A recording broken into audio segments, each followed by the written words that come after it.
توقیر کے لائق علماء کرام، برادران دین و ملت، جامع مسجد امام احمد رضا ابو ذر کالونی جڑاوالا میں درس قرآن و حدیث کی مبارک نشست میں ہم سب حاضری کی سعادت حاصل کر رہے ہیں۔ عزیز گرامی جناب محمد عاصم رضا صاحب اور ان کے برادران اور رفقا اور احباب لائق صد تحسین ہیں، جنہوں نے درس قرآن و حدیث کا مبارک سلسلہ شروع کیا۔ میری دعا ہے کہ اللہ کریم اپنی شان کرم کے لائق منتظمین محفل کو جزائے خیر عطا فرمائے، اور جتنے بھی اہل محبت اس درس قرآن و حدیث میں تشریف حاضری دی، اللہ رب العزت سب کو دارین کی عزتیں، راحتیں اور برکتیں عطا فرمائے۔ میں صمیم قلب سے شکر گزار ہوں اپنے انتہائی محبت فرمانے والے معروف ثناخان جناب محمد قاسم حسان صاحب، پچھلے درس میں بھی وہ تشریف لائے اور آج بھی تشریف لا کر انہوں نے ہمیں نعت شریف سنا کر ہمارے قلوب و اذہان کو معطر اور معمر کیا۔ اللہ رب العزت ان کے خلوص، ان کی محبت کو اپنی بارگاہ میں شرف قبولیت عطا فرما کر اس عمل کی اللہ انہیں جزائے خیر عطا فرمائے۔ میں انجمن طلبہ اسلام کے تمام ساتھیوں کا، دوستوں کا بھی شکر گزار ہوں۔ پچھلے درس میں بھی بڑی محبت اور بڑے اخلاص کے ساتھ انہوں نے معاملہ کیا، اور آج بھی ان کی ترجمانی کرتے ہوئے آج کی محفل میں جنہوں نے نقابت کے فرائض سر انجام دیے، انتہائی قابل صد احترام و عزت جناب عمران مصطفی صاحب وہ تشریف لائے۔ میں یہ سمجھتا ہوں کہ پوری انجمن آئی اور ہمارے سب دوستوں کی انہوں نے نمائندگی فرمائی۔ اللہ رب العزت ان تمام حضرات کو ہمیشہ آباد اور شاد رکھے۔ آج کے درس قرآن و حدیث میں آپ نے عنوان یقیناً پڑھ لیا ہوگا۔ آج ہماری گفتگو جو ہے وہ استقبال رمضان المبارک کے حوالے سے ہوگی، اور اس میں کوئی لمبا چوڑا خطاب یا وعظ یا بیان مقصود نہیں، بلکہ سورہ بقرہ کی آیت نمبر 183 اور 184 کی روشنی میں رمضان شریف، روزہ اور تراویح، ان تینوں باتوں کو پیش نظر رکھتے ہوئے تینوں عنوانات پر میں نہایت اختصار سے کچھ گزارشات پیش کرنا چاہتا ہوں۔ روایتی انداز سے ذرا ہٹ کر آج ہم روزے کی حقیقت پر غور کریں گے، قرآن و حدیث کی روشنی میں۔ جو آیات مقدسہ میں نے ان کا کچھ حصہ تلاوت کیا ہے، پہلی آیت جو میں نے تلاوت کی ہے اس میں روزے کی فرضیت کا ذکر ہے۔ اسلام کے ارکان خمسہ میں سے نماز کے بعد زکوٰۃ کا درجہ ہے، زکوٰۃ کے بعد روزے کا درجہ ہے، اور روزے کے بعد پھر حج کا درجہ ہے۔ اسلام کے نظام عبادات میں روزہ ایک ایسی عبادت ہے جو بڑی ہی اہمیت رکھتا ہے، اور یہ قرآن مجید کی آیت کریمہ میں اس کی فرضیت کا ذکر کیا گیا کہ ایمان والوں پر روزے فرض کیے گئے۔ یا ایہا الذین آمنو، اے ایمان والو، کتب علیکم الصیام، صوم کی جمع ہے صیام، تم پر روزے فرض کیے گئے۔ جب روزہ فرض کیا گیا تو اللہ کریم نے فرمایا کما کتب علی الذین من قبلکم، یہ صرف اس امت پر روزہ فرض نہیں کیا گیا بلکہ آیت کریمہ میں یہ واضح کر دیا گیا کہ تم سے پہلے لوگوں پر بھی، پہلی امتوں پر بھی روزے جو ہیں وہ فرض کیے گئے، اور تم پر بھی روزہ فرض کیا گیا۔ روزے کی فرضیت کا ذکر کر کے پھر ارشاد فرمایا کہ اس روزے کا مقصد کیا ہے۔ ہر عبادت کا کوئی نہ کوئی مقصد ہے، تو روزے کا مقصد بیان فرمایا لعلکم تتقون۔ روزہ اس لیے فرض کیا گیا تاکہ تم اپنے آپ کو بچاؤ۔ تقوی کا معنی ہے اپنے آپ کو، اپنے دامن کو بچانا۔ تقوی ایک خوبی ہے، ایک وصف ہے کہ روزہ اس لیے فرض کیا گیا کہ لوگوں میں تقوی کی خوبی، تقوی کا وصف جو ہے وہ لوگوں میں پیدا ہو۔ اور تقوی کا معنی ہے اپنے آپ کو بچانا۔ لہذا روزے کی حقیقت سمجھنے کے لیے یہ بات قابل توجہ ہے کہ روزہ کسے کہتے ہیں، روزہ کیا ہوتا ہے، روزے کی تعریف کیا ہے۔ اس کے لیے روزے کی تعریف بڑی توجہ سے سماعت فرمائیں۔ تمام کتابوں میں، فقہ کی کتابوں میں روزے کی جو تعریف، ڈیفینیشن لکھی ہے وہ ہے الاحتراز عن الاکل والشرب والجماع بالنیت من طلوع الفجر الى غروب الشمس۔ یہ روزے کی عربی میں تعریف ہے کہ روزہ کیا ہے، روزہ کسے کہتے ہیں۔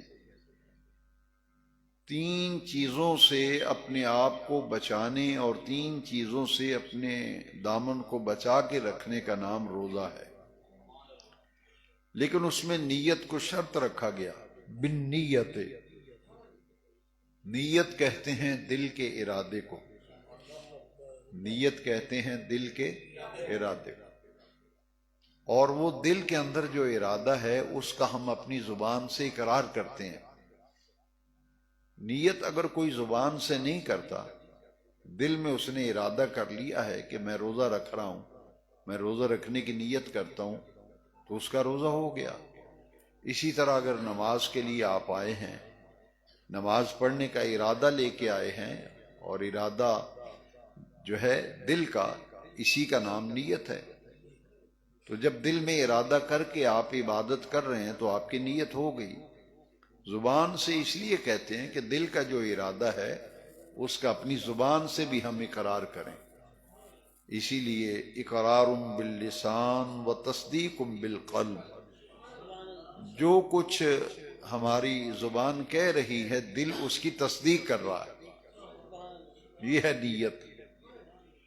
نیت کس بات کی کرنی چاہیے کہ اپنے رب کریم کی رضا اور خوشنودی کے لیے، اور اس کی عبادت کی نیت سے اور اس کی ناراضگی سے بچنے کے لیے تین چیزوں سے اپنے آپ کو بچانے کا نام روزہ ہے۔ اور اس روزے کے اوقات کو بھی اس تاریخ میں بیان کر دیا گیا، من طلوع الفجر الی غروب الشمس، صبح صادق سے لے کے غروب آفتاب تک۔ اس دورانیے میں تین چیزوں سے اپنے آپ کو بچانے کا نام روزہ ہے۔ ان میں سے پہلی چیز کیا ہے؟ الاحتراز عن الاکل والشرب والجماع، کھانا، العقل کھانا، والشرب اور پینا، ہر کھانے والی چیز سے اپنے دامن کو بچانا، کھانے کے قریب نہ جانا، والشرب اور پینے والی چیز کے قریب نہ جانا، دو چیزیں۔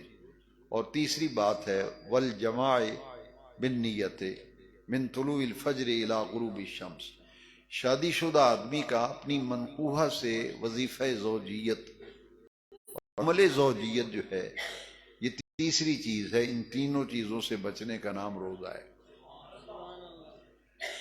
عام طور پر ہمارے ہاں روزے کا یہ تصور ہے کہ کچھ نہ کھاؤ نہ کچھ پیو تو یہ روزہ ہو گیا۔ حلال پینا بھی حلال، اور شادی شدہ آدمی کا عمل زوجیت بھی حلال۔ نکاح نے اسے اس عمل کو حلال کر دیا۔ لہذا میں اکثر اپنے دروس کے اندر اور خطبات کے اندر اور بیانات کے اندر حلال لذت، شادی شدہ آدمی کا عمل زوجیت بھی حلال لذت، ان تینوں چیزوں میں سے کوئی چیز حرام نہیں ہے۔ جو اصل نقطہ ہے روزے کی حقیقت کا، وہ بڑے غور سے سنی۔ ان تینوں چیزوں میں کوئی کھانا بھی حلال، پینا بھی حلال، شادی شدہ آدمی کا عمل زوجیت بھی حلال، تو تینوں چیزوں میں سے حرام تو ہے ہی کوئی نہیں۔ تو پھر تین حلال چیزوں سے کہا کہ اپنے آپ کو بچاؤ۔ کھانا حلال لذت، پینا حلال لذتوں کو ترک کر دیں، اور جب پورا مہینہ گزر جائے تو پھر اس سطح پہ آ جائیں کہ جس رب کی رضا کے لیے ہم نے ایک مہینے میں صبح صادق سے غروب آفتاب تک حلال لذتوں کو ترک کیا تھا، اسی رب کی رضا کے لیے ہمیشہ ہمیشہ کے لیے حرام لذتوں سے بھی اپنے آپ کو بچانا ہے۔ یہ ہے اصل روزے کا فلسفہ، لعلکم تتقون، تاکہ تمہارے اندر تقوی پیدا ہو۔ تقوی کہتے ہیں حرام کاری سے بچنا، حرام اعمال اور افعال سے اپنے دامن کو بچانا۔ لہذا اگر پورا مہینہ روزے رکھنے کے بعد کسی آدمی میں وہ کیفیت پیدا نہیں ہوئی تو اس کا مطلب یہ ہے کہ اسے کچھ فائدہ حاصل نہیں ہوا۔ علماء تشریف فرما ہیں، حضور کی حدیث شریف ہے، کم من صائم، حضور نے فرمایا بہت سے روزے دار ایسے ہیں جنہیں بھوک اور پیاس کے سوا کچھ حاصل ہی نہیں ہوتا۔ کیوں؟ انہوں نے سمجھ لیا ہے کہ بس بھوکا پیاسا رہنا روزہ ہے۔ بھوکا اور پیاسا رہنا یہ ظاہر ہے، اس کے اندر ایک روح کار فرما ہے، وہ یہ ہے کہ تمہارے اندر تقوی کی خوبی پیدا ہو، حلال لذتوں کو چھوڑو۔ کیوں؟ کہ اس دورانیے میں صبح صادق سے غروب آفتاب تک حلال لذتوں کے قریب جاؤ گے تو اللہ کریم کی ناراضگی ہے، اس کے حکم کی خلاف ورزی ہے۔ لہذا جس رب کو راضی کرنے کے لیے، اس کی ناراضگی سے بچنے کے لیے ایک مہینہ تمہیں ٹریننگ دی گئی ہے، مشق کرائی گئی ہے، تو پھر روزے کی تکمیل کے بعد تمہارے اندر تقوی کی خوبی پیدا ہو جانی چاہیے کہ ہمیشہ ہمیشہ کے لیے پھر حرام سے بھی ہمیں نفرت ہو جانی چاہیے، حرام سے ہمیں نفرت ہو جانی چاہیے۔ یہاں چونکہ تفصیل میں زیادہ وقت میں نے آپ کے نہیں لینا، میں ایک اشارے میں بات سمجھاتا ہوں کہ جو روزے دار ہوتا ہے نا، جس نے صحیح اللہ کی رضا کے لیے روزہ رکھا ہوتا ہے، وہ تنہائی میں اپنے کمرے کے اندر ہو، کوئی اسے دیکھ نہ رہا ہو، اور ہر طرح کی میسر کھانے پینے کی چیزیں اس کے کمرے میں پڑی ہوئی ہوں۔ جو روزے دار ہوتا ہے اسے کوئی دیکھ نہیں رہا ہوتا، لیکن وہ ان چیزوں کے قریب نہیں جاتا۔ وہ پانی نہیں پیے گا، کھانے والی چیز پڑی ہے نہیں کھائے گا۔ کیوں؟ وہ کہتے یار میرا روزہ ہے۔ سحری کو تو سارے سحری کر رہے ہیں، افطاری میں سب لوگ افطاری کر رہے ہیں۔ افطار پارٹیوں میں آپ نے تجربہ کیا ہوگا، بہت سے لوگ ایسے ہیں جن کا روزہ نہیں ہوتا، لیکن افطاری میں سب شریک ہیں، وہ سب کھا پی رہے ہیں، سحری کو بھی کھا رہے ہیں، افطاری کو بھی کھا رہے ہیں۔ تو کسے پتہ ہے کس کا روزہ ہے؟ لہذا روزہ ایک ایسی عبادت ہے جس میں ریاکاری نہیں ہے۔ یہ واحد عبادت ہے۔ یہ روزہ ایک راز ہے اللہ کے درمیان اور بندے کے درمیان۔ اسی لیے تنہائی میں کمرے میں کچن میں چلے جائیں، ہر نعمت پڑی ہے۔ روزے دار جتنی مرضی شدت کی بھوک ہو پیاس ہو ان چیزوں کے قریب نہیں جاتا، وہ کہتے نہیں بھائی میرا روزہ ہے۔ تو روزے کے اندر ریاکاری نہیں ہے، روزہ خالص اللہ کے لیے رکھا جاتا ہے، لہذا یہ ایک راز ہے، اللہ کریم کو پتہ ہے کس کا روزہ ہے کس کا روزہ نہیں ہے۔ میں آپ کو ایک واقعہ سنا دیتا ہوں، کیونکہ ہماری قوم کا مزاج یہی ہے واقعات سننے کا۔ واقعہ بڑا پیارا ہے، اور اعلیٰ حضرت عظیم البرکت مجدد دین و ملت امام شاہ احمد رضا خان فاضل و محدث بریلوی علیہ رحمہ، آپ پہ بھی روزہ فرض نہیں تھا، چھوٹی سی عمر تھی، تو آپ نے روزہ رکھ لیا۔ ماں باپ کی طرف، گھر والوں کی طرف کے سب روزے رکھتے ہیں، انہوں نے کہا میں نے بھی آج روزہ رکھا ہے۔ اور اعلیٰ حضرت جو ہیں، جنہوں نے ان کے احوال پڑھے ہیں، حالات پڑھے ہیں، وہ جانتے ہیں کہ وہ تو مادرزاد ولی تھے الحمدللہ۔ آپ نے جب روزہ رکھا نا تو گھر والوں نے، جیسے ہمارے ہاں بچے روزہ رکھتے ہیں تو ہم کہتے ہیں ماں دلاسا دیتی ہے کھلانے پلانے کے لیے، کہتی ہے بیٹا بچوں کا چڑی روزہ ہوتا ہے۔ یہ چڑی روزہ ہے کہ مطلب یہ ہے کہ روزے میں کھا پی سکتے ہو۔ ماں اس بہانے سے بچے کو کھلاتی بھی ہے پلاتی بھی ہے، کہتی نہیں بیٹا بچوں کا تو چڑی روزہ ہوتا ہے، روزے کی حالت میں کھاؤ بھی ہو پیو بھی۔ اب امام احمد رضا، جن کا سلام ہم پڑھتے ہیں جمعے کے بعد، جن کا کلام بڑے ذوق سے ہم سنتے ہیں، انہوں نے روزہ رکھ لیا، اور گھر والے بڑے خوش ہوئے کہ انہوں نے روزہ نبھایا۔ چھوٹی عمر میں روزہ رکھا اور روزہ نبھا لیا۔ جب عصر کا وقت ہوا نا تو آپ کے والد ماجد اور والدہ ماجدہ بڑی خوش ہوئیں، بہت خوش ہوئیں کہ ہمارے بچے نے روزہ رکھا تھا اور روزہ نبھا لیا ہے۔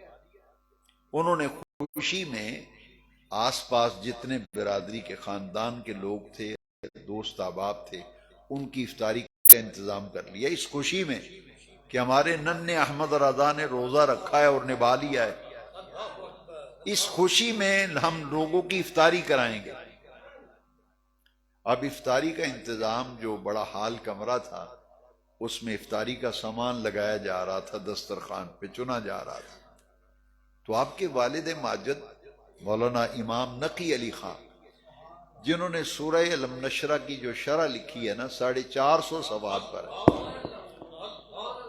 اعلیٰ حضرت کا تعارف تو آپ سنتے رہتے ہیں، آپ کے والد امام المتکلمین تھے۔ سورہ علم نشرہ کی جو تفسیر لکھی ہے نا انہوں نے، تفسیر 450 صفحات پر ہے، اور پورے ہندوستان میں نہیں، یورپ تک ان کا فتویٰ چلتا تھا۔ امام نقی علی خان بہت بڑے عالم تھے، بہت بڑے مفتی تھے، بہت بڑے صوفی تھے۔ انہیں بڑی خوشی ہوئی کہ جب میرے احمد رضا پیدا ہوا تھا تو مجھے بشارتیں ملی تھی، پیدا ہوئے تو اللہ والوں نے بشارتیں دیں ان کے والد ماجد کو۔ کہا نقی علی خان تمہارے ہاں جو بچہ پیدا ہوا ہے نا، یہ اپنے دور کا امام ہوگا اور دین کا اس لیول پر کام کرے گا کہ شرق سے لے کر غرب تک اس کی شہرت ہوگی، اور اس کے علم کے چرچے ہوں گے، اس کے تقوی و طہارت کے چرچے ہوں گے۔ آج پوری دنیا نے اپنی آنکھوں سے دیکھ لیا، وہ پیش گوئی سچی ثابت ہوئی۔ والد ماجد نے کہا کہ میں اس بیٹے کا امتحان نہ لے لوں کہ بچپن میں ایسے ایسے واقعات ظاہر ہونا شروع ہو گئے تھے، بچے نے روزہ بھی رکھا اور نبھا بھی لیا ہے، یہ انہونی بات ہے۔ تو بچے کو آزمانے کے لیے نا امام احمد رضا اٹھا کے کو آپ کے والد ماجد اٹھا کے لے آئے، ننھے احمد رضا کو اٹھا کے لے آئے، پہلے دروازوں کی کنڈیاں لگائیں، پھر کھڑکیاں کی کنڈیاں لگائیں، بند کی، سارے دروازے بند کیے نا، ادھر دسترخوان پہ کھجوریں پڑے ہیں، ادھر سموسے پڑے ہیں، پکوڑے پڑے ہیں، ادھر فروٹ چاٹ ہے، مختلف چیزیں دسترخوان پہ چنی، ادھر دودھ سوڈا بنا ہوا ہے جناب، اور پینے کی چیزیں، دسترخوان نعمتیں سجی ہوئی ہیں۔ آپ نے اٹھایا احمد رضا کو، فرمایا بیٹا احمد رضا، بچوں کا روزہ ایسے ہی ہوتا ہے، بچوں کا روزہ ایسے ہی ہوتا ہے، یہ بات بڑے غور سے سننا، آخری حصہ جو ہے۔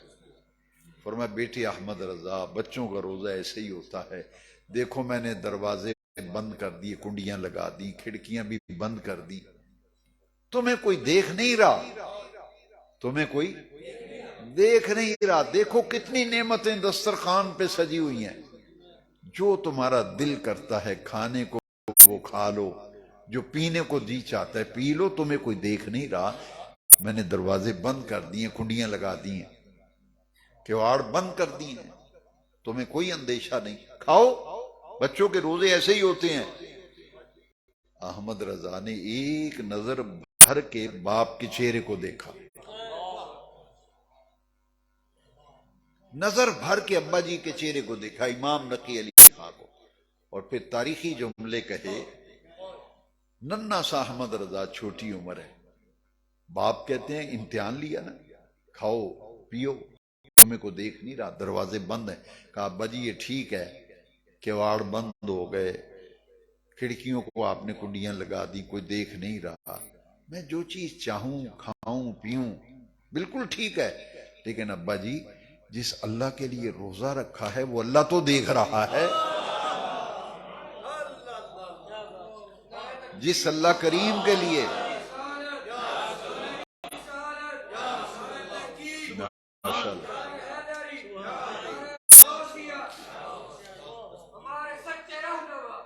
حنیفہ اور رضا، ابو حنیفہ اور رضا،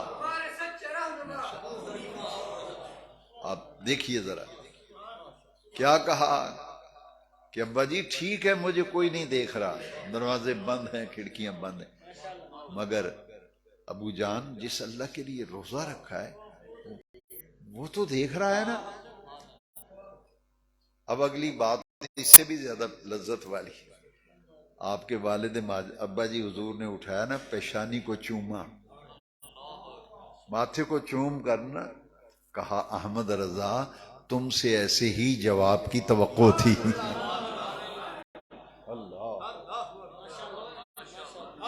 تم سے ایسے ہی جواب کی توقع تھی، کیوں؟ بشارتیں ملی تھی۔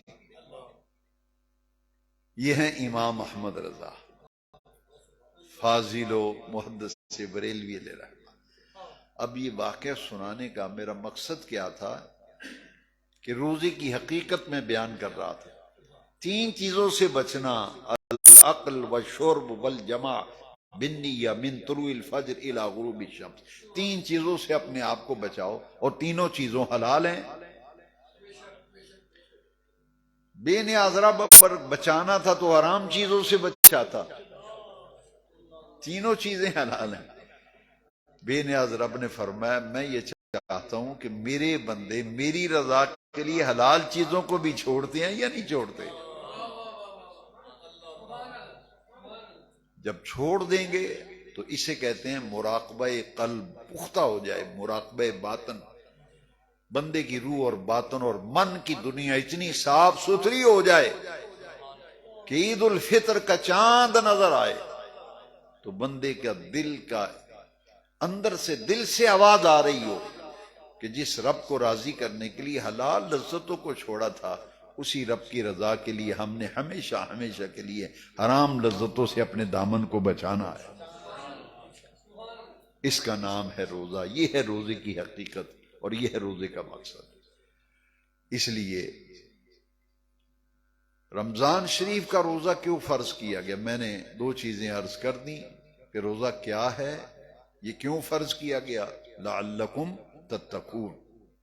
اب اللہ کریم نے قرآن مجید کی اسی آیت کا اگلا حصہ جو ہے، ایک مہینے کے روزے، ایک مہینے کے روزے، لیکن اللہ کریم نے اس کے لیے لفظ کیا استعمال کی؟ ایام معدودات، یا ایھا الذین آمنوا کتب علیکم الصیام کما کتب علی الذین من قبلکم لعلکم تتقون، ایام معدودات، تاکہ کوئی یہ نہ کہ وہ پورے مہینے کے روزے رکھنے ہیں، پورا مہینہ ہی نہیں کھانا پینا۔ اللہ کریم نے فرمایا یہ تو گنتی کے دن ہیں، ایام معدودات، آیت ہے قرآن کی، میں کوئی روایت نہیں سنا رہا کہ آپ کہیں ضعیف ہے، قرآن کی آیت ہے۔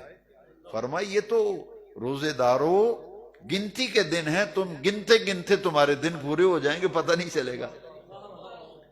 کہیں گے آج کتنا روزہ ہے، امام صاحب کہیں گے آج 10واں روزہ ہے جی، 15واں روزہ، 20واں روزہ آ گیا، اعتکاف لوگ بیٹھ کہتے قاری صاحب آج کنواں روزہ ہے، کہیں گے 20 رہ گیا، پھر کہتے ہیں کرما والے 9 رہ گئے ہوں پیچھے ہم نے ہماری مسجد میں ایک بابا جی ہیں، وہ کہتے ہیں کرما والے روزے 9 رہ گئے پیچھے۔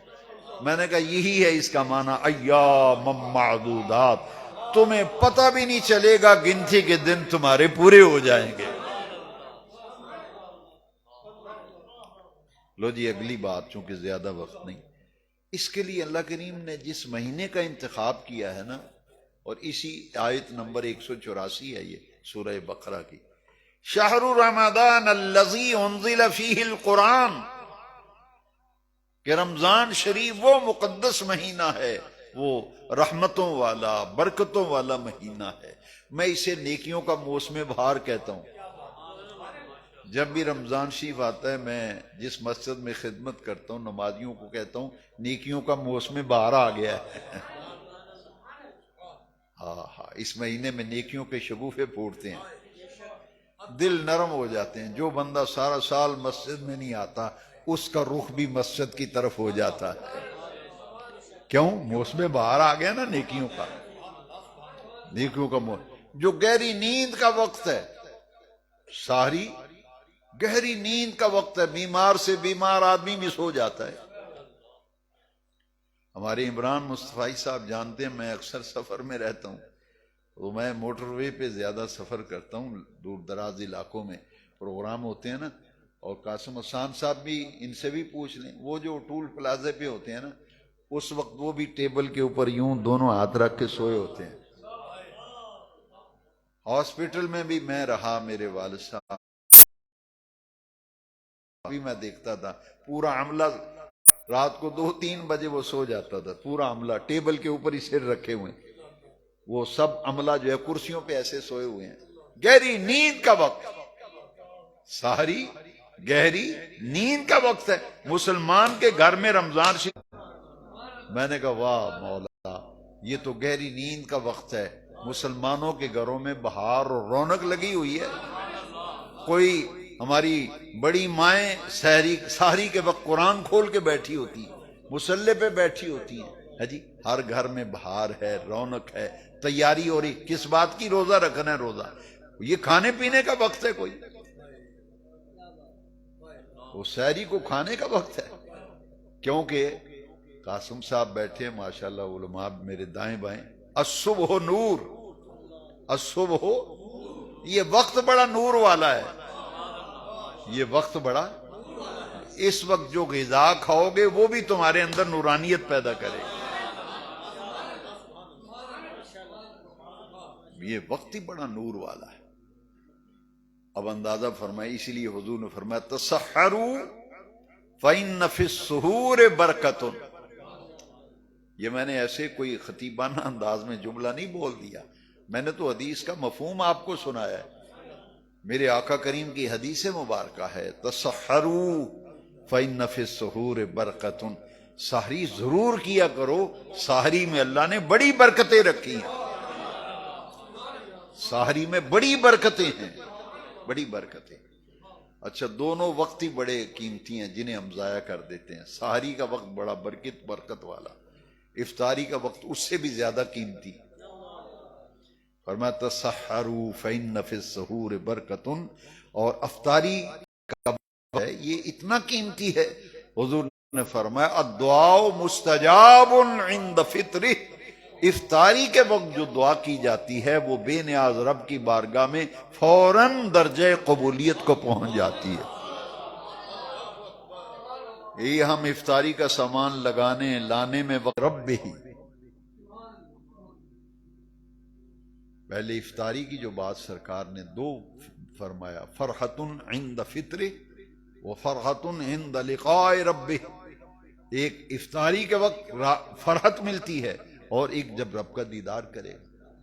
ایمان سے بتائیں، مسجد میں بیٹھے ہیں، دل سے پوچھ کے بتانا مجھے، جو روزے دار رہتے ہیں سارا سال ولیمے کھاتے ہیں، لنچ ڈنر اور جناب بریک فاسٹ، پتہ نہیں کیا کیا پارٹیاں ہوتی ہیں، چرغے مرغے سب کھاتے ہو، وہ لذت کبھی سال بھر میں آئی ہے جو افطاری کے پہلی کھجور میں آتی ہے. افطاری کا پہلا لقمہ یا گھونٹ سال بھر کے کھانے پینے اور ہیں، ساری اور افطاری کے کھانے اور ہیں. یہ کھانا بھی عبادت ہے، یہ کھانا بھی، سحری بھی عبادت، افطاری بھی. اور دوسری خوشی فرمایا جب اسے رب کا دیدار ہوگا، ملاقات عند لقاء رب. بڑے غور سے سنیے، جنت میں روزے دار کو بغیر حجاب کے اللہ کا دیدار ہوگا، لیکن شہید کو جنت میں رب کا دیدار نہیں ہوگا. وہ تو شکوہ کرے گا. حدیث شریف ہے، علماء سے پوچھیں، حدیث شریف ہے، شہید کہیں گے یا اللہ تیری جنت میں مزہ ہی نہیں، تیری جنت میں لذت ہی نہیں یا اللہ. تو اللہ کریم فرمائیں گے وہ کون سی لذت و مزہ ہے جو میری جنت میں نہیں اور تم اس کے خواہشمند و متلاشی ہو. تو کیا کہیں گے شہید؟ یا اللہ تیرے راستے میں گردن کٹانے میں جو مزہ آیا تھا نا وہ تیری جنت میں نہیں. اچھا وہ مزہ کیا ہے یہ سن لے تاکہ غلط فہمی دور ہو جائے. شہید کو جنت میں اللہ کا دیدار نہیں، کیوں نہیں ہوگا؟ اس لیے کہ شہادت کے وقت اسے اللہ اپنا دیدار عطا کر چکا ہوتا ہے. شہید عین اس وقت جب بے نیاز رب شہید کو اسی لمحے اپنا دیدار، شہید کو تو جنت میں رب کا دیدار نہیں ہوگا کیونکہ دنیا میں کر چکا ہوگا، لیکن روزے دار بغیر حجاب کے جنت میں رب کا دیدار کر رہا ہوگا. للصائم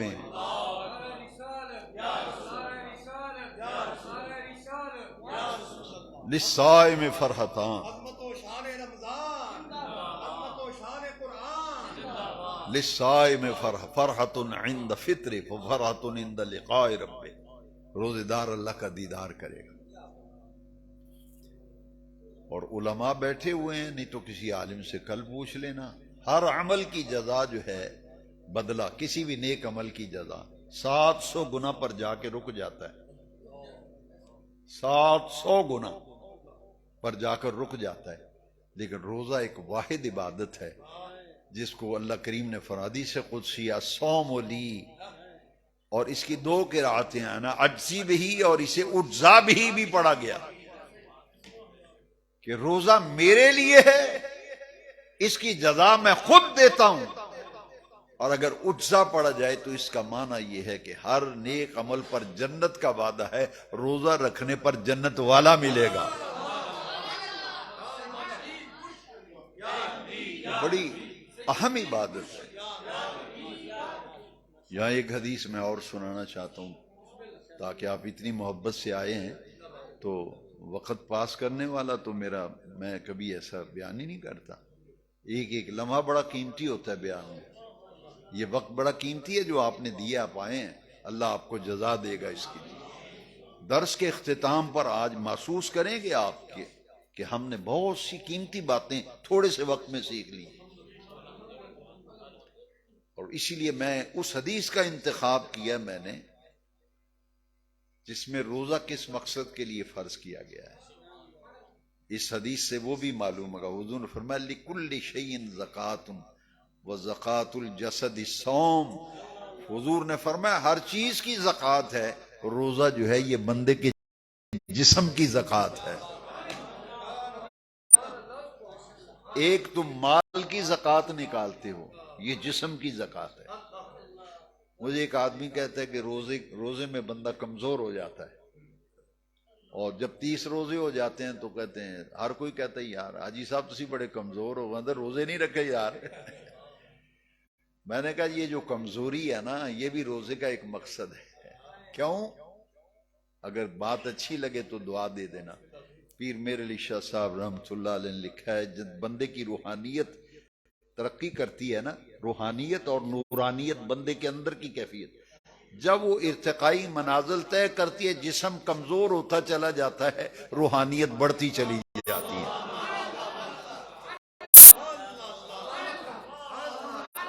روحانیت مضبوط ہوتی ہے. یہ پہلوان جو پہلوانی کرتے ہیں نا، روح پہلوان ہو جاتی ہے، جسم کمزور ہو جاتا ہے.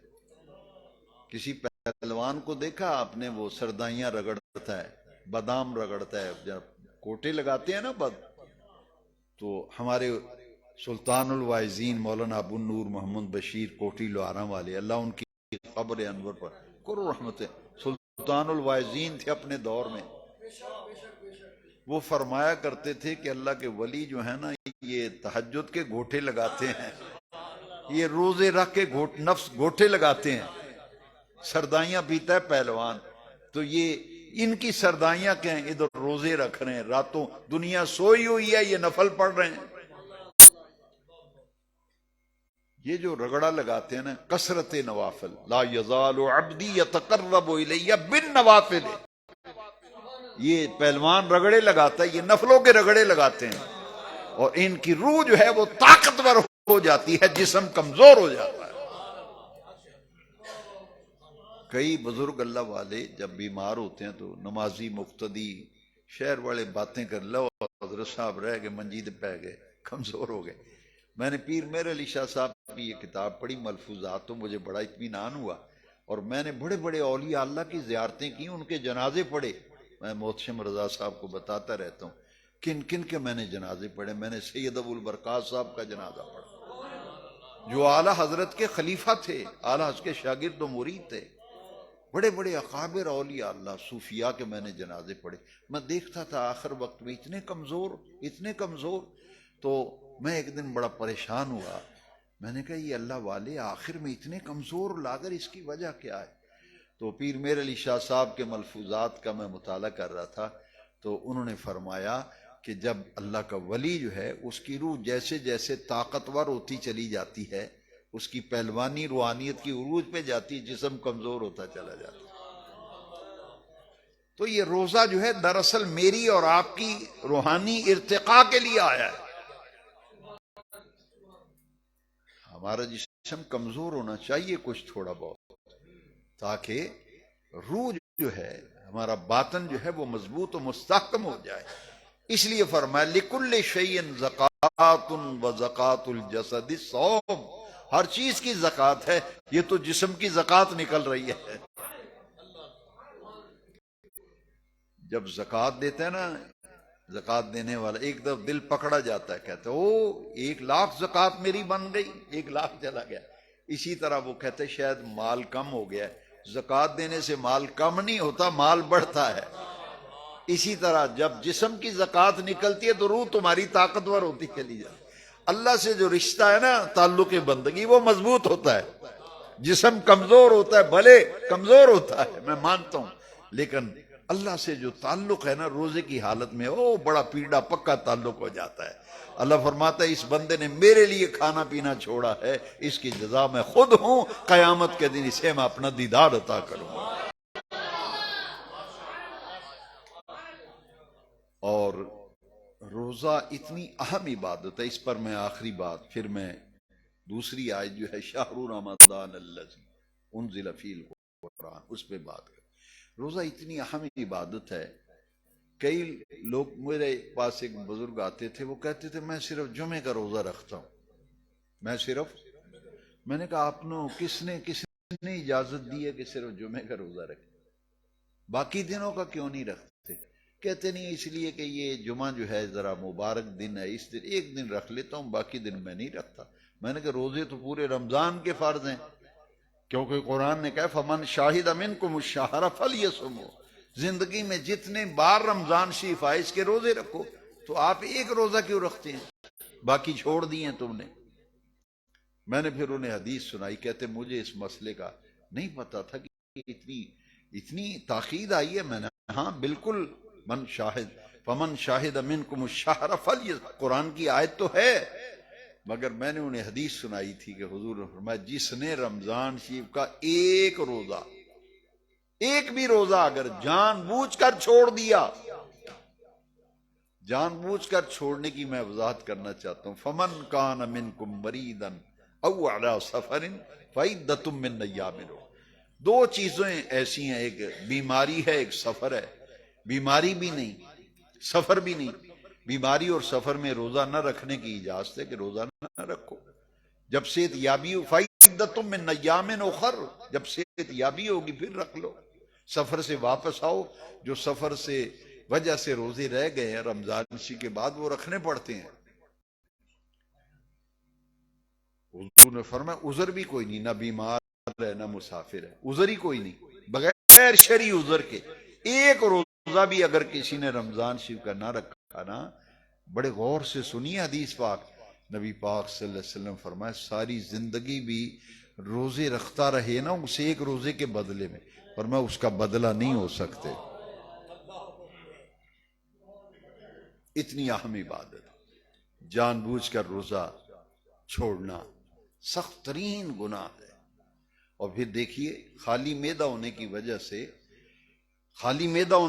سے روزے کی حالت میں پچھلے پہر بعض اوقات ایسے انسان اپنے منہ میں ایسا ذائقہ محسوس کرتا ہے جو ناخوشگوار ہوتا ہے، تو حضور نے اس کے بارے میں کیا فرمایا؟ فرمایا یہ جو ناخوشگوار کیفیت کا سامنا ہوتا ہے، اللہ کے ہاں کستوری سے بھی زیادہ اس کی قدر و اہمیت ہے۔ معدہ خالی ہونے کی وجہ سے پھر انسان کے وہ ناخوشگواری کے جو اس کو احساسات ہوتے ہیں، وہ کستوری سے بھی زیادہ اللہ کو پسند ہے، وہ کیفیت اللہ کو اتنی پسند ہے۔ لو جی آخری بات ختم کرتے ہیں کہ پھر اس کے لیے اللہ نے رمضان شریف کا انتخاب کیوں کیا ہے؟ سال کے 11 مہینے ہیں، بھئی محرم کے روزے کیوں نہیں، ربیع الاول کے کیوں نہیں، سفر کے کیوں نہیں، رجب و شعب، ان مہینوں کیوں؟ اس لیے روزہ اس لیے اس مہینے کا فرض کیا گیا۔ وجہ کسی عالم نے پیر نے بیان نہیں کی، بے نیاز رب وجہ بیان فرما رہا ہے، شہر رمضان الذی انزل فیہ القرآن، یہ نزول قرآن کا مہینہ ہے، اس مہینے میں قرآن آیا ہے، قرآن اترا ہے، لہذا نزول قرآن کا مہینہ جب آ جائے فمن شاہد منکم الشہر فلیصمہ، جب بھی یہ مہینہ آئے، جتنی بار زندگی میں آئے اتنی بار تمہیں اس پورے مہینے کے روزے رکھنے پڑیں گے۔ فمن شاہد منکم الشہر فلیصمہ۔ اب آپ مجھ سے پوچھیں کہ روزے کا اور قرآن کا کیا تعلق ہے؟ کیونکہ اس مہینے میں قرآن آیا نا تو روزے رکھوائے گئے، اس مہینے کے روزے رکھو جس میں قرآن اترا ہے۔ اور پھر رمضان شریف کی دو خاص عبادتیں ہیں جو رمضان شریف کے علاوہ نہیں کی جا سکتی، نفل رمضان میں پڑھیں بعد میں پڑھ سکتے ہیں، مگر دو عبادتیں ایسی ہیں جو صرف رمضان میں خاص ہے، کسی اور مہینے میں نہیں، یعنی فرض روزہ، نفلی روزہ رکھ سکتے ہیں لیکن بعد میں کسی اور مہینے میں فرض روزہ نہیں رکھ سکتے۔ کوئی بندہ کہے میں تو فرض روزہ رکھا ہے میں نے کہا فرض تو ہے ہی نہیں، فرض تو رمضان کے روزے، تم نے فرض کیسے رکھ لیا؟ لہذا فرض روزہ صرف رمضان شریف میں ہے۔ اسی طرح تراویح ایک ایسی عبادت ہے جو صرف رمضان شریف میں ہے، رمضان کے علاوہ باقی پورے 11 مہینوں میں یہ عبادت ہے ہی نہیں۔ اور تراویح کا نام جو ہے نا وہ ہے قیام اللیل، قیام اللیل۔ تراویح اس لیے کہتے ہیں، تراویح کا معنی ہے صلاۃ التراویح کا معنی ہے آرام والی نماز، آرام والی نماز۔ یہ جو 4 رکعتوں کے بعد بعض مسجدوں میں تھوڑا سا وقفہ کرتے ہیں نا، وہ تسبیح پڑھتے ہیں، یہ کیوں پڑھتے ہیں کبھی سوچا آپ نے؟ یہ 4 رکعتوں کا بعد جو بیٹھا جاتا ہے اسے ترویہ کہتے ہیں، ترویہ، تو ترویہ کی جمع ہے تراویح، آرام والی نماز۔ 4 رکعتوں کے بعد آرام کیا جاتا ہے تھوڑا سا، یہ آرام والی نماز ہے، لیکن اس کا اصل نام جو ہے حدیث شریف میں وہ ہے قیام اللیل، دن کا روزہ، رات کی تراویح۔ یہاں بھی ایک سوال پیدا ہو گیا کہ روزے کے لیے رمضان شریف کا مہینہ کیوں رکھا گیا، پھر تراویح کے لیے کیوں رکھا گیا؟ فرمایا روزہ تو اس لیے رکھا گیا کہ یہ نزول قرآن کا مہینہ ہے، اور اس میں تراویح، یا اللہ تراویح کسی اور مہینے میں دے دیتا، نہیں، تراویح اس لیے رکھی گئی ہے کہ دن بھر روزہ رکھو تمہاری روح اتنی مزکہ مصفہ مسجہ ہو جائے کہ پھر عشاء کی نماز پڑھ کے مسجد کے مصلی پہ ایک آدمی کھڑا ہو کے اللہ کا قرآن پڑھ رہا ہے، آؤ اس کے پیچھے ہاتھ باندھ کے کھڑے ہو کے قرآن سنو۔ یہ نزول قرآن کا مہینہ ہے۔ بس آخری دو تین باتیں تاکہ یہ روزہ اور تراویح کا جو خاص تعلق ہے رمضان سے، جس نبی کو بھی کتاب دی گئی، میرا ایک ایک جملہ دل پر لکھو، جس نبی کو بھی کتاب دی گئی پہلے روزے رکھوائے گئے۔ جب کسی عالم سے پوچھ لو، موسیٰ علیہ السلام کو تورات دی گئی، حضرت داؤد کو زبور دی گئی، حضرت عیسیٰ علیہ السلام کو انجیل دی گئی۔ کتابیں دینے سے پہلے انبیاء کرام کو روزے رکھوائے گئے، پہلے روزے رکھو۔ جب روزے پورے ہو گئے، مکمل ہو گئے، تو پھر کتاب دی گئی۔ میرے آقا کریم علیہ السلام غار حرا میں کئی روز نہ کچھ کھاتے تھے نہ پیتے تھے، تھوڑے سے ستو جو آب زمزم لے جاتے، کئی دن میرے آقا گھر واپس آتے ہی نہیں تھے۔ یہ حضور کی غار حرا کی خلوتیں بھی تھیں اور غار حرا کی حضور کی فاقہ مستی بھی تھی۔ تو یہ روزے کی کیفیت میں میرے آقا جب کئی روز گزر گئے، پھر اللہ کریم نے نزول قرآن کا جب آغاز کیا تو پہلی وحی نازل ہوئی، اقرأ بسم ربک الذی خلق۔ حضور کو بھی روزے رکھوائے گئے، فاقے کی کیفیت میں حضور رہے، روزے کی کیفیت میں رہے۔ لہذا روزے کا اور اللہ کے کلام کا بڑا تعلق ہے۔ قرآن اللہ کا کلام ہے، لہذا فرمایا دن بھر روزہ رکھو، تمہاری روح چونکہ روزے رکھوا کر پھر کتاب دی گئی، دن بھر روزہ رکھو، رات کو جب قرآن پڑھا جائے گا تو قرآن براہ راست تمہاری روح میں اتر جائے گا، تمہارے دل پر اثر انداز ہوگا۔ لہذا دن کو روزہ رکھ کے رات کو تراویح میں آ کے قرآن سنا کرو۔ اصل جو ہے نا یہ ہے، کیوں؟ اس لیے کہ دو حدیثیں میں ضروری سمجھتا ہوں، ایک رمضان شریف کے بارے روزے کے بارے میں، رمضان شریف کے روزے کے بارے میں، اور ایک قیام اللیل تراویح کے لیے۔ میں اس حدیث پر تبصرہ تھوڑا سا چند منٹوں میں کرتا ہوں۔ من صام رمضان ایمانا واحتسابا غفر له ما تقدم من ذنبه، جس نے ایمان اور اخلاص کے ساتھ رمضان شریف کے روزے رکھے، غفر له ما تقدم من ذنبه، اس کے پچھلے سارے گناہوں کو اللہ معاف فرما دیتا ہے۔ اب دوسری حدیث سنیں، من قام رمضان ایمانا واحتسابا غفر له ما تقدم من ذنبه، جس نے رمضان کی راتوں میں تراویح پڑھی ایمان اور اخلاص سے، غفر له ما تقدم من ذنبه، اس کے سارے پچھلے گناہ معاف کر دیے جاتے ہیں۔ سیام اور قیام، کتب علیکم السیام یا ایھا المزمل قم اللیل، روزہ تو فرض رکھا گیا لیکن تراویح کو سنت مؤکدہ کے درجے میں رکھا۔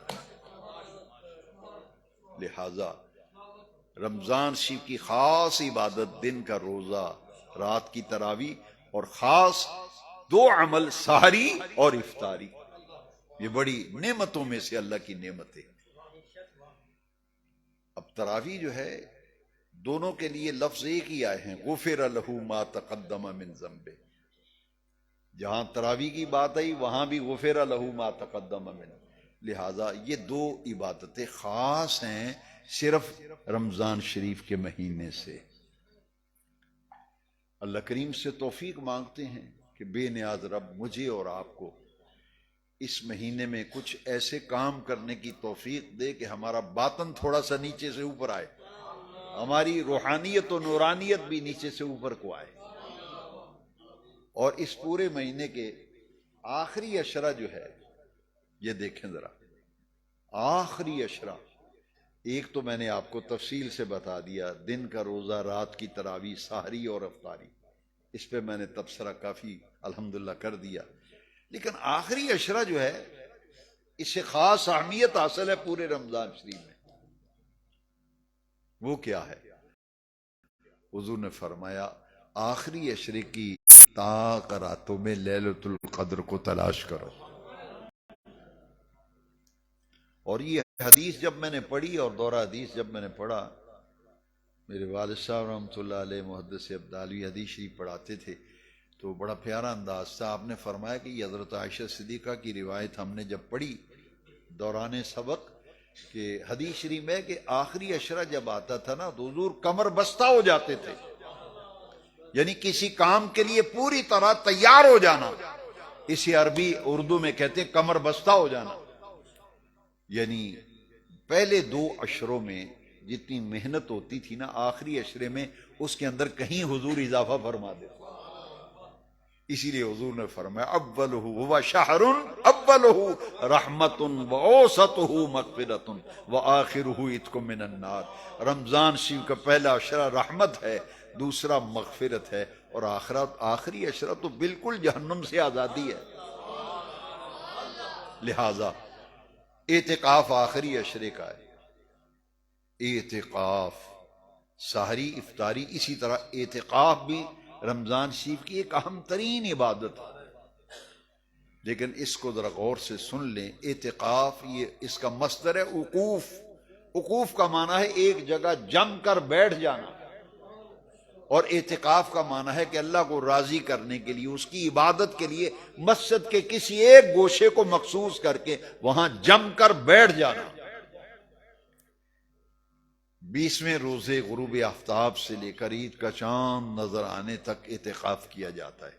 یہ آخری عشرے کا اعتکاف جو ہے، حضور نے فرمایا جو اللہ کی رضا کے لیے آخری عشرے کا اعتکاف کرتا ہے 2 حج اور 2 عمروں کا ثواب ملتا ہے. اچھا، اتنی اہم عبادت ہے جڑاں والا کے حضور کے عاشقوں، اتنی اہم عبادت ہے حضور نے زندگی بھر اس کا کبھی ناغہ نہیں فرمایا. 10 سال حضور مدینہ شریف میں قیام پذیر رہے. 1 سال کسی جہاد کی مصروفیت کی وجہ سے حضور اعتکاف نہ کر سکے 1 سال. تو آخری جو رمضان شریف تھا نا حضور کی ظاہری حیات طیبہ کا، اگلے سال حضور نے 20 دن کا اعتکاف کیا تھا. یعنی حضور کو یہ عبادت کتنی پیاری ہے. اور اس کا فلسفہ کیا ہے؟ اعتکاف ہے لیلۃ القدر کی تلاش کے لیے. اعتکاف ہے لیلۃ القدر کی، چونکہ قرآن نازل ہوئے رمضان میں، انا انزلناہ فی لیلۃ القدر، ہم نے شب قدر میں قرآن اتارا. لہذا شہر رمضان الذی انزل فی القرآن نے بتایا کہ یہ رمضان شریف کی ہی کوئی رات ہے جس میں قرآن اترا تھا، وہ ہے لیلۃ القدر. لیلۃ القدر کو تلاش کرو. تو اعتکاف اس لیے کیا جاتا ہے کہ لیلۃ القدر کو تلاش کیا جائے. روزہ حضور کی فاقہ مستی کا جمال ہے. روزہ نبی پاک کی فاقہ مستی کا ہمیں جمال دیا گیا ہے. اور اعتکاف حضور کی غار حرا کی خلوتوں کی یادگار ہے. حضور کی غار حرا کی تنہائیوں اور خلوتوں کی یادگار اعتکاف ہے. حاضرین محترم، یہ مہینہ اتنی برکت والا ہے. اس حدیث پر میں ختم کرتا ہوں. حضور نے فرمایا اگر لوگوں کو پتہ چل جائے، آج ہماری حالت بڑی پتلی ہے مسلمان کی، نہ لوگ نماز پڑھتے ہیں نہ روزے رکھتے ہیں. چند سالوں سے تو حقیقت ہے ہمیں خود شرم آتی ہے. ہم جب بازار میں نکلتے ہیں تو الامان الحفیظ ہم دیکھ سرے عام لوگ کھاتے پیتے ہیں. ایک زمانہ تھا کوئی بیمار یا کوئی مجبور ہوتا تھا، جس کو شرعی عذر تھا تو وہ چھپ کے کھانا کھاتا تھا. اب تو سرے عام لوگ دکانوں پہ چائے چل رہی ہے، جوس چل رہے ہیں. احترام بھی ختم ہو گیا. کون یہ کام کرے گا؟ تو پھر میں کیوں نہ سناؤں آپ کو حدیث، شاید کہ اتر جائے کسی دل میں کھری بات. حضور نے فرمایا اگر لوگوں کو علم ہو جائے کہ اس ایک مہینے میں کتنی برکت ہے تو لوگ تمنا کریں کاش سارا سال ہی رمضان شریف رہے. لوگوں کو علم ہو جائے کہ اس مہینے میں کتنی برکتیں ہیں تو لوگ تمنا کریں سارا سال ہی رمضان شریف. اور حضور نے فرمایا جس نے کسی ایک روزے دار کو روزہ افطار کرایا اس کو پورے روزے کا ثواب. میں 1986 میں قاسم صاحب وہ شاہکوٹ مسجد میں 1986 میں آیا. شاہکوٹ کی جو مرکزی مسجد ہے وہاں میں 1986 سے جمعے کی خدمت سر انجام دے رہا ہوں. تو میں جب پہلے سال آیا حضرت بڑی ایک لطیفے والی بات، ہماری مسجد میں ایک بابا جی تھے، وہ روزہ نہیں کھولتے، کوئی کھلاتا تھا، وہ کہتے تھے میں نہیں افطار کرنا. میں نے بابا جی محبت سے کوئی روزہ افطار کرائے تو کرنا چاہیے، کیونکہ حدیث شریف میں کہ اس کو پورے روزے کا ثواب ہے. اللہ میں روزے کا ثواب انہوں دے دیا ہوں. اچھا بابا جی کے ذہن میں یہ بات تھا کہ روزہ جو افطار کراتا ہے نا، جس کا روزہ افطار کراتا ہے اس کا ثواب اس کے کھاتے. کہتے مینوں آندے نے میں نواں آیا سا میں بڑی مولویاں کو حدیث سنی ہے پورے روزے دا ثواب لبدا ہن میں ثواب انہوں دے دیاں، بھوکا میں رہا سارا دن. میں نے کہا نہیں بابا جی میں آپ ناراض نہ ہو، پوری حدیث سناؤں میں آپ کو. تو بابا جی نے ایک دم ٹھنڈے ہو کر میری طرف غور، اچھا پوری حدیث؟ میں کہ ہاں بالکل پوری حدیث.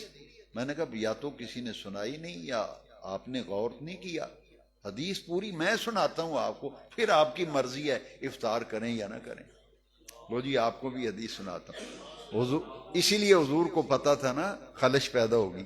سرکار نے فرمایا جس کا روزہ افطار کرائیں گے نا اس کے ثواب میں کمی کیے بغیر، جس کا روزہ افطار کرایا جانا اس کے ثواب میں کمی کیے بغیر روزہ افطار کرانے والے کو پورے روزے کا ثواب ملے گا. وہ بابا جی اتنے خوش ہوئے، بوڑھے آدمی تھے، میرا ماتھا چوما، کہتے ہیں ہون تے میں کھولا کراں گا. کہنے لگا میں رب کو معافی منگنا، میرے ذہن میں یہ سی جی روزہ افطار کرائے گا نا میرا سارا ثواب انہیں لے لینا. تو میں آپ سے یہ کہتا ہوں کہ یہ تو ایک تو ہمارے ہاں بڑی ایک ریاکاری اور یہ رسمیں بہت آ گئی ہیں، افطار پارٹیاں. وہ میں ایک افطار پارٹی میں گیا، ابھی اذان نہیں ہوئی تو وہ میرے ساتھ ایک آدمی بیٹھا تو اس نے کھانا شروع کر دیا. میں نے کہا بھائی ابھی روزہ کا وقت نہیں ہوا. میرے کان میں مینوں کہندا ہے میرا کیڑا روزہ ہے؟ کہندا تہاڈا روزہ ہے، تسی اذان ہوئی تے کھولے جی. میں تے نے سدے افطار پارٹی مینوں تے کھان دیو تسی، میں تو روزہ کو نہیں رکھا ہے جی. وہ یاد رکھو روزے اگر افطار کرانے ہیں تو مسجد میں نمازیوں کے کراؤ. میں آپ کو یہ نہ دیکھو غریب ہے امیر ہے، افطار پارٹیوں میں غریب کو کوئی بلاتا ہی نہیں. میں نے شادی حالوں میں جانا چھوڑ دیا افطار پارٹیوں میں. میں کہتا ہوں یار میری معذرت ہے، میں نہیں. مسجد میں افطار کرائے گا تو میں بھی صف میں بیٹھ جاؤں، میں نہیں جاتا. کیوں؟ میں نے میری 64 سال عمر ہو گئی ہے، میں یہی دیکھتا ہوں ہر سال یار وہاں امیر لوگ، کبیر لوگ بھی کہتے ہیں وی آئی پی. علامہ تعالی جمیل صاحب اس کا ترجمہ کرتے ہیں حرام خور. کیوں؟ نہ نماز میں کبھی مسجد میں نظر آئے. میں نے دیکھا عید کی نماز نہیں پڑھتے. ایک وی آئی پی کو میں جانتا ہوں، مجھے کہا جی وی آئی پی پرسنالٹی ہے اس کی. میں نے کہا عید میں کبھی دیکھا نہیں، نہ جمعے میں کبھی دیکھا ہے. اسی لیے نبی پاک نے فرمایا ان اکرمکم عند اللہ اتقاکم. کیا قرآن کا یہ پیغام اور حدیث کا پیغام یہ نہیں سنا کہ تم میں سے اللہ کے ہاں سب سے زیادہ عزت اس کی ہے جو تم میں سے سب سے زیادہ متقی اور پرہیزگار. ان وی آئی پی لوگوں سے گلی کی نکر پر جوتے گانٹھنے والا زیادہ فضیلت رکھتا ہے جو اذان کی آواز سن کر رب کے گھر میں سجدہ کرتا ہے. ان نمازیوں کو تو کوئی پوچھتا نہیں. افطار پارٹیاں کرا رہے ہیں، ثواب تو ان کا ہوگا جو روزے داروں کے روزے افطار. مسجدوں میں افطاری کراؤ. یہ نہ دیکھو مزہ تب ہے افطاری کرانے کا میں کس کی افطاری کرا رہا ہوں. حقیقت میں اپنے دل کی بات، یہ میں نے منظر دیکھا ہے مدینہ پاک. رمضان شریف میں اللہ آپ کو لے جائے.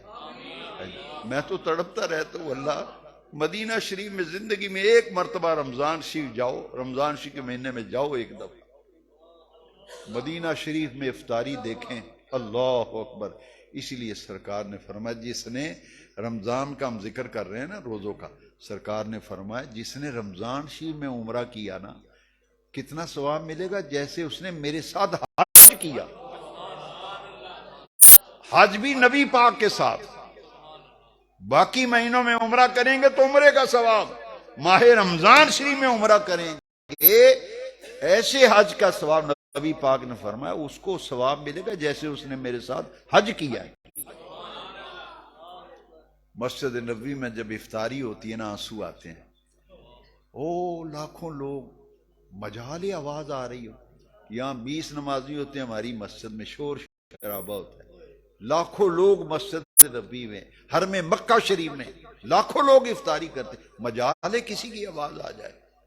اور پھر میں حسان صاحب، قاسم صاحب، میں گیا تو میرے ساتھ شہزاد ریم مدنی تھے، وہ منظر جب دیکھا تو اعلیٰ اس کا شعر میری زبان پہ آ گیا، آسماں خاں زمیں خاں زمانہ مہمان، آسماں خاں زمیں خاں زمانہ مہمان، صاحب خانہ لقب ہے کس کا تیرا تیرا۔ شہزاد ریم مدنی کہنے لگے میں ترنم سے نہ سنا دوں، میں کہا سناؤ جی۔ میں نے کہا دیکھو آسمان بھی حضور کا دسترخوان، زمین بھی حضور کا دسترخوان، ساری کائنات حضور کی مہمان ہے۔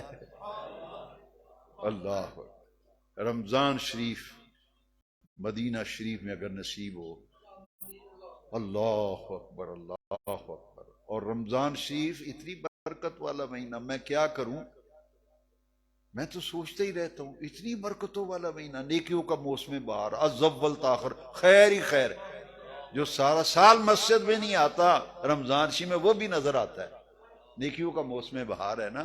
سرکار نے فرمایا اس مہینے میں ایک نفلی نیکی کریں گے فرض کا ثواب، ایک فرض ادا کریں گے 70 فرضوں کا ثواب، تو پھر معروم رہنا چاہیے اس مہینے سے۔